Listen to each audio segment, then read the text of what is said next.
नागपूरमध्ये घडलेल्या घटनेनंतर आता मुंबई पोलीस ॲक्शन मोडमध्ये आलेले आहेत आणि मॉक ड्रिल सुरू झालेली आहे। जे दंगे होतात त्याला नेमकं कसं कंट्रोल करायचं, त्यावर अंकुश नेमका कसा आणायचा आणि दंगेखोरांना कसं काय थांबवायचं याबाबतची मॉक ड्रिल आपण पाहतोय। बघा, या ठिकाणी मुंबई पोलीस आहेत आणि मुंबई पोलीस सध्या ॲक्शन मोडमध्ये कशा पद्धतीने येतात त्याची सगळी प्रात्यक्षिकं या ठिकाणी येतात आणि आपण कल्पना करूया की हे सगळे आंदोलनकर्ते या ठिकाणी आंदोलनकर्ते आलेले आहेत आणि आता या आंदोलनकर्त्यांना नेमकं कसं समजवायचं त्याची प्रॅक्टिस या ठिकाणी होते। वॉटर कॅनन सुद्धा या ठिकाणी मागवण्यात आलेला आहे आणि वॉटर कॅनन कशा पद्धतीनं फवारणी करायची याची जी प्रॅक्टिस आहे ती या ठिकाणी होताना आपल्याला पाहायला मिळत आहे। बघा, एकीकडे आपण पाहतोय की घोषणाबाजी सुरू झाली आहे, तर दुसरीकडे आपण पाहतोय की मुंबई पोलिसांकडून बॅनर या ठिकाणी लावण्यात आलेले आहेत आणि पाण्याचे जे कॅनन आहेत, वॉटर कॅनन जे आहेत ते सुद्धा त्याची फवारणी कशा पद्धतीनं होते ते सुद्धा या ठिकाणी आपल्याला पाहायला मिळते आणि जो फोर्स आहे तो सुद्धा किती मोठ्या प्रमाणामध्ये आहे ते देखील आपल्याला या ठिकाणी स्पष्टपणे पाहायला मिळतं। तर ही सगळी प्रात्यक्षिकं आहेत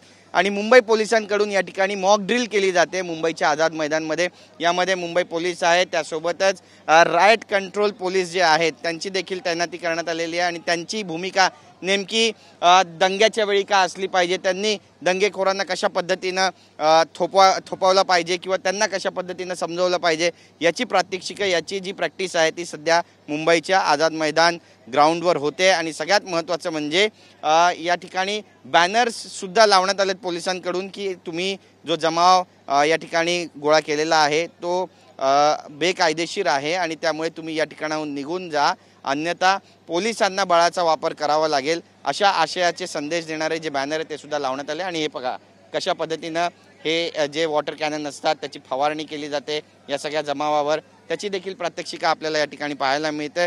वरून जल तोफ जी आहे ती या ठिकाणी मागवली जाते जेव्हा जेव्हा दंगे होतात आणि त्याचा फोर्स नेमका किती मोठ्या प्रमाणामध्ये ते देखील आपल्याला अनुभवायला मिळतोय। इतक्या लांबून सुद्धा पाण्याचे जे तुषार आहेत ते अंगावरती येतात, याहूनच अंदाज लावू शकता की किती मोठ्या प्रमाणामध्ये जो फोर्स आहे तो या दंगेखोरांना शमवण्यासाठी वापरला जातो पोलिसांकडून आणि त्याची जी प्रात्यक्षिक आहे ती सध्या या ठिकाणी पाहायला मिळतात। एक प्रकारची मॉक ड्रिल आहे आणि जेव्हा जेव्हा अशा पद्धतीच्या दंगली घडतात त्यावेळी पोलिसांची जबाबदारी नेमकी कशी असते ती आपल्याला या ठिकाणी पाहायला मिळते। तर ही सगळी प्रात्यक्षिकं या ठिकाणी आपण पाहतोय की मुंबई पोलीस कशा पद्धतीनं काम करतात आणि जे दंगेखोर आहेत त्यांना कशा पद्धतीनं रोखण्याचं जे आव्हान आहे ते पेलत असतात। आणि ही सगळी दृश्य आपण पाहतोय की स्वतः DCP या ठिकाणी प्रवीण मुंडे आहेत तिथले, ते आपल्याला मार्गदर्शन करताना सुद्धा पाहायला मिळत आहेत आणि पोलिसांच्या ज्या प्लॅटून्स आहेत, ज्या तुकड्या आहेत आणि लाठीचार्ज करणारी जी टीम आहे ती सुद्धा या ठिकाणी तैनात करण्यात आलेली आहे आणि त्यामुळे एक प्रकारचं हे मॉक ड्रिल आहे। मी माझा कॅमेरामॅन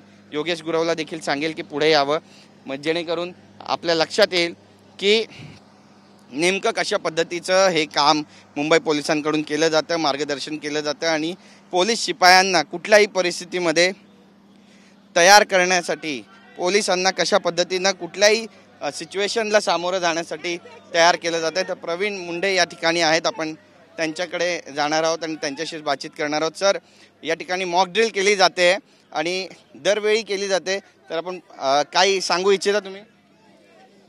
मुंबई पोलिसांतर्फे दर काही दिवसानंतर दंगा काबू योजना जी आहे त्याची प्रॅक्टिस केली जाते। त्याचाच एक भाग म्हणून जी नियमित प्रॅक्टिस चालते त्या अनुषंगाने ही प्रॅक्टिस जी आहे ती आमच्याकडून सध्या केली जात आहे। नक्कीच नागपूरमध्ये आपण पाहिलं की ज्या पद्धतीची घटना घडली त्याला अनुसरून आता मुंबई पोलीस पण ॲक्शन मोडमध्ये म्हणावं।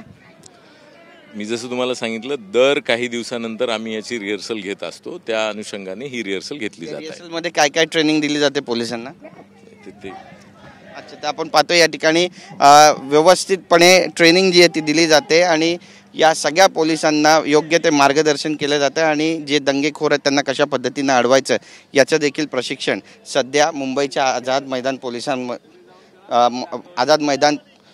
परिसरामध्ये पोलिसांना, मुंबई पोलिसांना दिलं जातं आहे। एकंदरीतच नागपूरमध्ये घडलेल्या घटनेनंतर आता मुंबई पोलीससुद्धा ॲक्शन मोडमध्ये आलेत असं म्हटलं तर गैर ठरणार नाही।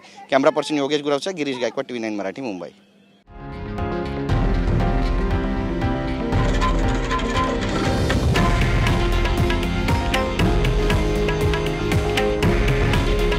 हे आहे देशातील नंबर 1 न्यूज नेटवर्क आणि आपण पाहत आहात TV9 मराठी।